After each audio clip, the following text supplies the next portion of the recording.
Hello everyone. তো দেখো বিকেল বিকেল আমি ঘুম থেকে উঠে পড়েছি। তো উঠে পড়ে ফার্স্টেই আমি ঘরদোর ঝাড় দিয়ে দিয়েছি। ঝাড় দেওয়ার পরেই আমি মন্দির ফন্দির ধুইয়ে মাথা ব্যথা আজরে নিয়েছি। আজরে নিয়ে এখানে চলে এসেছি চাল বাটবো বলে, কারণ আজকে রাতে আমাদের হবে পিঠে। তাই পিঠে বানানোর জন্য আমি এখানে চাল বাটবো। এমনিতে শীতকাল এলে আমাদের বাড়িতে প্রচণ্ড পিঠে খাওয়া হয়, মানে সব রকম পিঠে বানানো হয়, ঠিক আছে। তো কাদের কাদের বাড়িতে শীত পড়লেই পিঠে খাওয়া হয় তো আমাকে কমেন্ট করে জানিও। আমাদের বাড়িতে তো বেশি খাওয়া হয়, তাই আজ থেকে স্টার্ট হয়ে গেছে, কারণ শীত পড়েছে অনেক দিন আগে, তো আমাদের এখন অবধি স্টার্ট হয়নি, তাই আজ থেকে স্টার্ট হয়ে গেছে। আর এই মিক্সিতে চালটা আমি বাটি, কারণ আমাদের বাড়িতে কেউ পারে না মিক্সি চালাইতে, তো আমি পারি আর আমার বর পারে আর ভাই পারে, তো আর কেউ পারে না, তার জন্য আমাকেই বাটতে হচ্ছে। জানো তো আমার শাশুমাকে অনেকবার শিখিয়েছি, কিন্তু আমার শাশুমা তাও পারে না, ঠিক আছে। সে যাই হোক, বাড়ির বউ যখন আমাকেই তো সব কিছু করতে হবে। তারপর দেখো চালটা এখানে বাড়ছি, তো লাস্টে এখান থেকে বেরোচ্ছে না বলে আমি একদম পা তুলে একদম পা দিয়ে চেপে আমি ওটাকে বের করলাম, কারণ ওটা যেখানে মেশিনটা ঘোরে ওটা মনে হয় একটু জ্যাম হয়ে গেছে, কারণ অনেক দিন মিক্সিটা পড়েছিল, আমাদের কিছুই বাটা হয়নি, তার জন্য হতেই পারে। তো যাই হোক দেখো এখানে বেটে নিয়েছি, বেটে নিয়ে চাল বাটাটা আমি বাটিতে ঢেলে নিলাম। তো ঢেলে নেওয়ার পর এখানে আবারও চাল দিয়ে দেবো।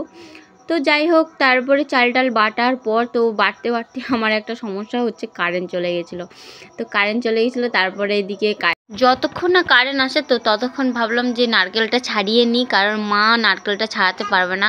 তবে একটা কথা কি বলতো, আমার শাশুমা এখন না ভারী কাজগুলো করতে পারছে না, কারণ ভারী কাজ করা বারণ। এই যেমন নারকেল ছাড়ানো অনেক ভারী কাজ, যেগুলো আমি করতাম না সেগুলো এখন আমাকে করতে হচ্ছে, কারণ আমার শাশুমার সমস্যা হচ্ছে। কারণ আমার শাশুমার ডক্টর দেখিয়েছে, অনেক ডক্টর দেখিয়েছে, তো ডক্টর বলেছে আমার শাশুমার কোমরের হাড় সরে গেছে, তাই জন্য ভারী কাজ কিছু করা হবে না। তো মা হালকা ফুলকা কাজগুলো করে আর আমি ভারী কাজগুলো করি। তবে এখন একটু আমার উপর একটু বেশি চাপ পড়ে গেছে, কারণ মার কাজ হবে না, আর এমনিতে ছোট বাচ্চা, তারপরে কাজ না মা করে না এমন না, করে আমার শাশুমা অনেকই করে দেয় আমাকে। তবে কি জানো তো, কার ভাগ্যে কি থাকে সেটা বলা মুশকিল, কিন্তু সত্যিই আমি ভাগ্যগুণে একটা শ্বশুর বাড়ি পেয়েছি, যেখানে আমাকে সবাই খুব ভালোবাসে আর সবাই আমাকে খুবই সাপোর্ট করে। সব থেকে বেশি সাপোর্ট করে আমার শাশুমা। না, সব থেকে বেশি না, সবাইকেই আগেই বলবো, কারণ সবাই আমার পাশে সব সময় থাকে।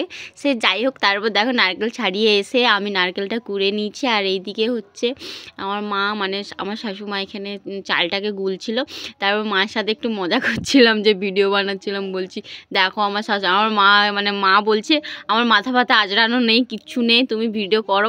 তা আমি বলছি তুমি একটু ঠিক করে বসো না, ঠিক করে বসলেই হবে, আর তোমাকে মাথা আজরাতে হবে না। যারা ভালো বলবে তারা এমনিতেও ভালো বলবে, আর যারা ভালো বলবে না তারা ভালো করে সেজেগুজে থাকলেও ভালো বলবে না।